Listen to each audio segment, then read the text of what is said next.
Throughout time, bridges have been symbols of unity and progress, connecting things that once stood apart, whether they're grand city landmarks, quiet covered crossings, or historic works of stone like Newton's Echo Bridge.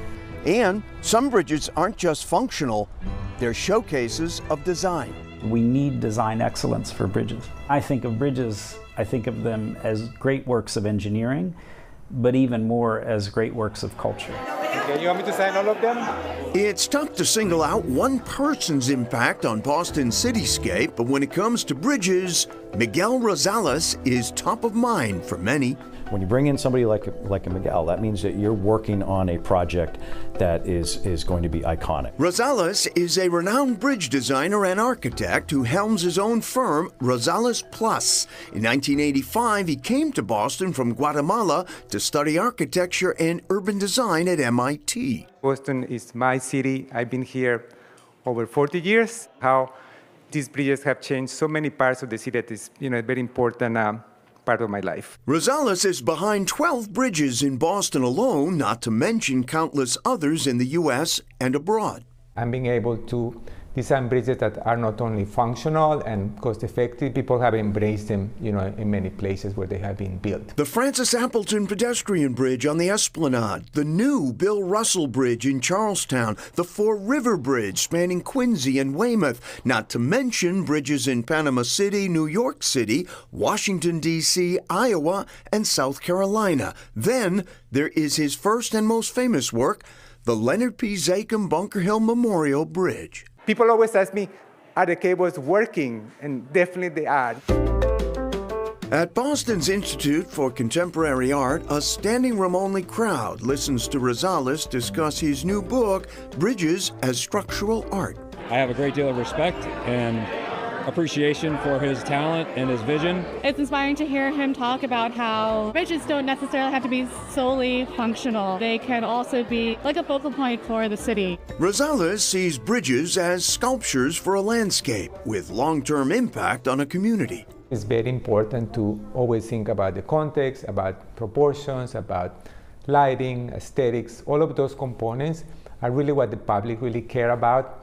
They expect the bridge to work and to function, but they also would like something extra. Slenderness is a common thread in Rosales' designs. Using less material has benefits while still being safe, he says. If you use less material, then the bridge will be cheaper. Also, when you have less material and it's a light structure, then the bridge will look more elegant and better suited, for the condition where it is. Construction of the Zakim Bridge began in 1998 and was completed in 2003. As lead architect, Rosales worked with famed Swiss bridge engineer Christian Menn. They were tasked with redoing the city's already approved, unpopular design for a massive highway interchange. If you're going to do something new and exciting, I felt that that could be the place where you could try it. Rosales says this lost mile of the Charles River was a perfect opportunity for the city's first cable-stayed bridge, one of the widest in the world. First, the two towers were built, and then you started to stitch cable by cable, and the pieces of steel were added incrementally. On this day, Rosales leads conference-goers from the American Institute of Architects on a tour. He explains the Zakim's visual nods to the Bunker Hill Monument and how white cables complement the marine environment. You see there's some light coming through.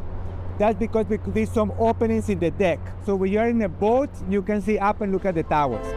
Just across the way is the new Bill Russell Bridge, which draws inspiration from the Zakim. 40% of the width of the bridge is dedicated to pedestrians and bicycles and landscaping, which makes it quite unique. That percentage is very high, is the highest in the city of Boston. We, the city of Boston, understand that without his leadership, our city would look a lot different. It would be a little less beautiful. Boston City Councilor Sharon Durkin says Rosales' designs bolster civic pride. It's a wonderful testament to his love for Boston and the fact that he continues to do things all over the world, but that Boston is his home and he cares a lot about what he designs here. That's kind of a blessing, in my life, that many of my ideas have been realized and also changed people's life in many ways, once the bridges are complete.